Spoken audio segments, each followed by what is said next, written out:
Oh.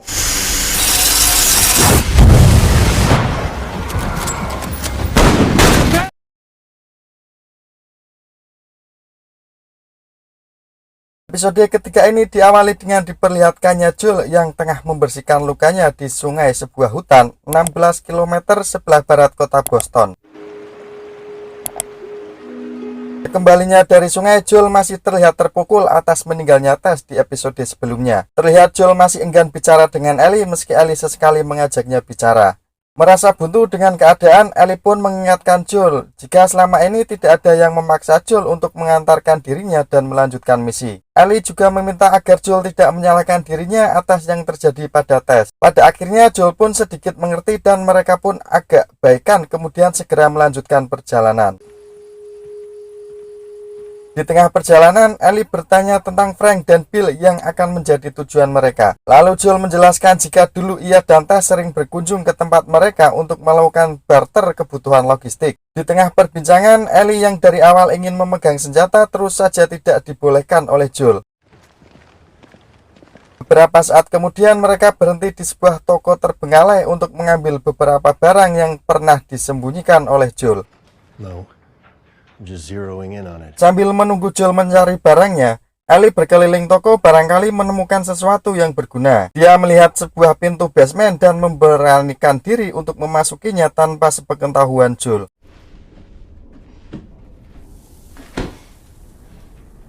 Di dalam basement, Ellie mengecek keadaan dan berhasil menemukan sesuatu. Beberapa saat kemudian dia mendengar suara di tempat itu. Setelah dicek, ternyata ada clickers terjebak di bawah reruntuhan.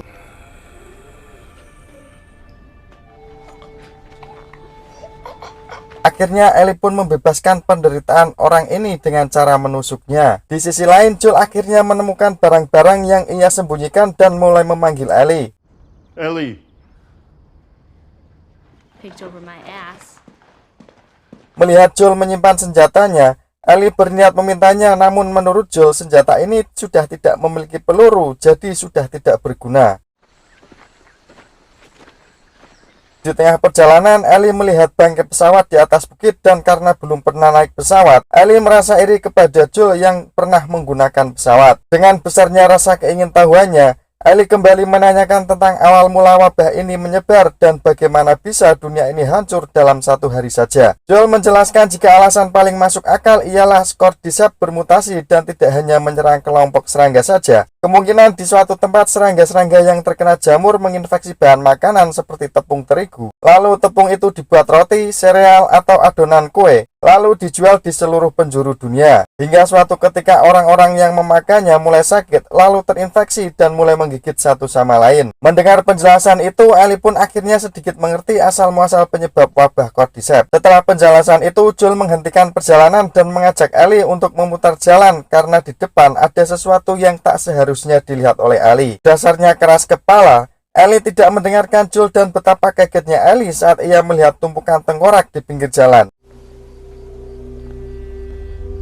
Joel menjelaskan bahwa beberapa hari setelah wabah menyebar, orang-orang di pedesaan mulai dievakuasi untuk tinggal di benteng pertahanan dan itu pun jika tempat itu masih bisa menampung penduduk. Mendengar hal itu, Ellie pun heran jika mereka tak terinfeksi, kenapa mereka harus dieksekusi dan tidak dibiarkan saja. Kemudian adegan beralih pada tanggal 30 September 2003 atau tepatnya 4 hari setelah wabah menyebar. Terlihat para tentara sedang mengevakuasi warga untuk dipindahkan ke penampungan. Akan tetapi ketika semua orang dievakuasi, terlihat seorang pria di dalam basement dan melihat evakuasi itu melalui CCTV. Seolah ia menolak untuk dievakuasi dan bersiap dengan senjatanya jika harus baku tembak dengan aparat.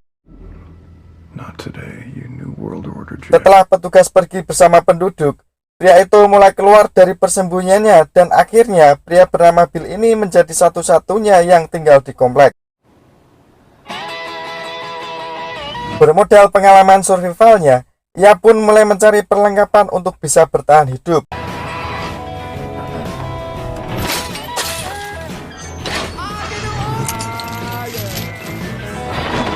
Pada akhirnya Bill pun berhasil merombak kompleknya menjadi benteng pertahanan.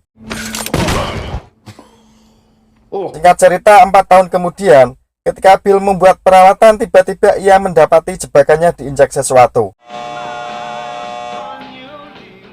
Bill keluar untuk mengeceknya dan mendengar seseorang di dalam jebakan. Orang itu berkata jika dirinya tidak terinfeksi. Pria itu berkata jika dirinya sedang menuju Boston.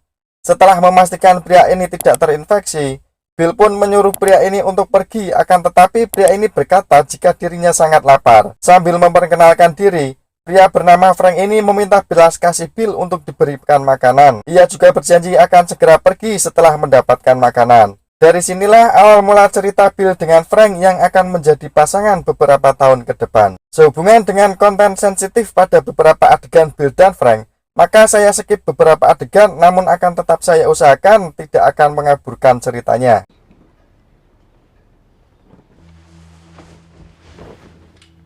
Tiga tahun kemudian, tepatnya tahun 2010, Bill dan Frank terlihat sedang mempermasalahkan keadaan komplek yang sudah terlihat kumuh. Frank meminta Bill untuk membuat kompleks ini terlihat indah tidak hanya di rumah saja. Frank ngotot meminta cat dan pemotong rumput, dan jika Bill tidak mau membantu, Frank akan mengerjakannya sendiri. Setelah perdebatan yang cukup panjang, akhirnya Bill mengalah dan menyetujui keinginan Frank. Frank juga mengatakan kalau sebentar lagi mereka akan kedatangan beberapa teman yang ia temukan melalui sinyal radio. Beberapa hari kemudian, Joel dan Tess berkunjung ke komplek Bill dan mulai mengenal satu sama lain. Meski Bill selalu waspada dengan senjatanya, Tess tetap memuji keramahan jamuan makan siangnya di tengah suasana komplek yang terlihat begitu indah. Frank kemudian mengajak Tess untuk berkeliling di dalam rumahnya. Ketika Bill dan Joel berbincang-bincang, Joel mengatakan kalau mereka mempunyai banyak persediaan dan bisa saja bekerja sama untuk memenuhi kebutuhan satu sama lain. Bill menolak tawaran Joel itu karena merasa mampu untuk bertahan dengan Frank tanpa bantuan dari luar. Dengan sedikit tersenyum, Joel mengatakan jika pagar Bill sudah mulai berkarat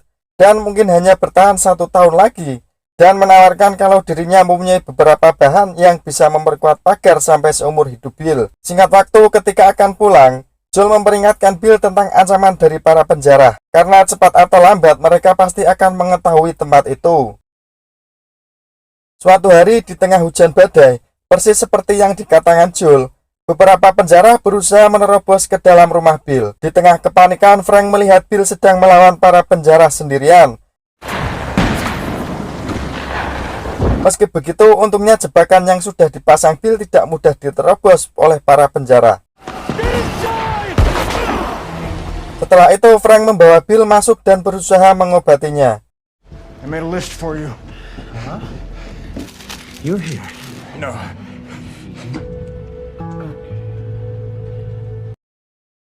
10 tahun kemudian, terlihat Bill dan Frank yang sudah menua masih bertahan di komplek itu. Tapi Frank terlihat tak berdaya akibat penyakit stroke yang dideritanya. Di sisi lain, Bill terlihat sedih dengan kondisi Frank yang mulai melemah dan setiap hari harus mengurus segala kebutuhannya.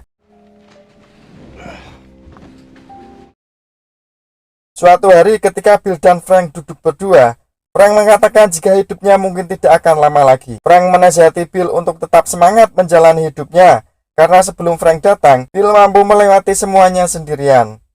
Mendengar hal itu, Bill pun tak kuasa menahan air matanya. Kembali ke masa sekarang, Ellie dan Joel akhirnya tiba di komplek Bill.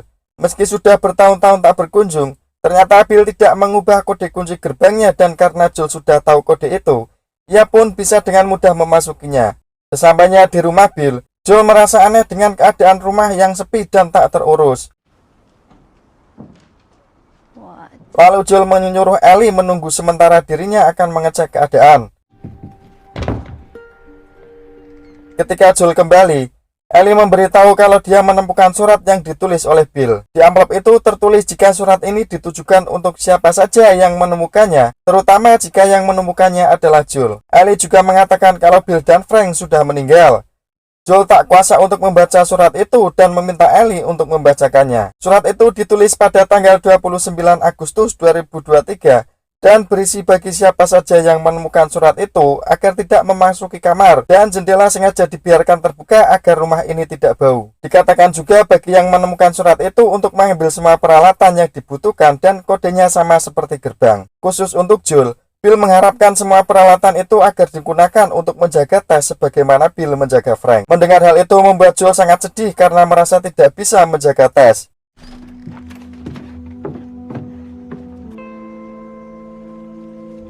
Di tengah kesedihannya, Joel mengecek garasi dan mendapati sebuah mobil. Akan tetapi, akinya lagi-lagi menjadi masalah. Tapi ketika Joel mengecek kulkas, ternyata Bill sudah mempersiapkan bahan-bahan pembuatan aki. Joel segera kembali dan menyuruh Ellie untuk menunjukkan tangannya.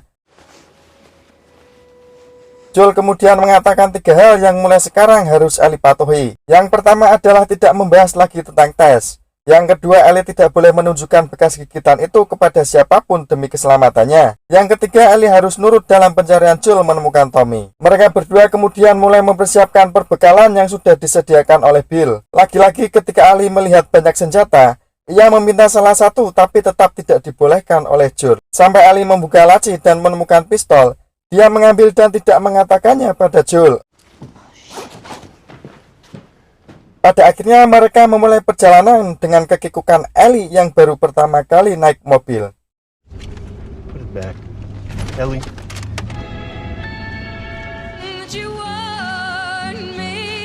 Sampai di sini petualangan Joel dan Ellie baru dimulai dan akan kita lanjutkan di episode selanjutnya.